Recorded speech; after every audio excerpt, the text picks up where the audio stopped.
individuals. Let's move on beyond it, but this is something that I always put up when we talk about Medicare, and that is it was 1965. This is a tombstone, and it says Medicare 1965 to 2011, created by LBJ, destroyed by the GOP. Well, I have no doubt about it. We've had 3 votes to end Medicare. 3 votes in the first 6 months, now 6.5 months, of this new Congress. 3 votes by the Republicans that have put up 3 different measures that terminate Medicare as we know it. Now, to give tax cuts to the job creators. Oh, to the job creators. You must mean those wealthy folks. We're told it's the millionaire billionaire tax cut that responded to the needs of the job creators. I think we've been, well, I know we've been joined by an individual from the great state of Vermont who has spoken many times on this floor about jobs and about what we need to do. Mr. Peter Welch, thank you for joining us. Well, share your thoughts. Thank you. You know, we are in a very serious situation now. We're, 11 days away from perhaps the first time in the history of this country not paying our bills. And it's extraordinarily damaging what that will do to our economy. I mean, interest rates will go up.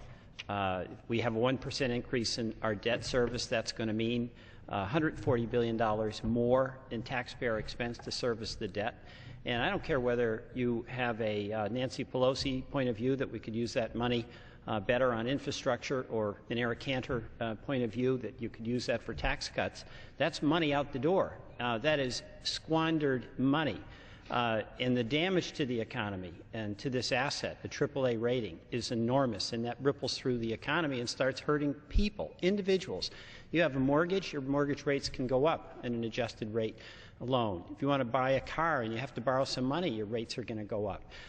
If you have put aside money for your kids to go to college, which is, as we all know, incredibly expensive, the markets are going to create an immense amount of turmoil, and the likelihood is you'll take a real hit on that. If your retirement savings, you're about to retire and you've been saving all your life, that can get whacked.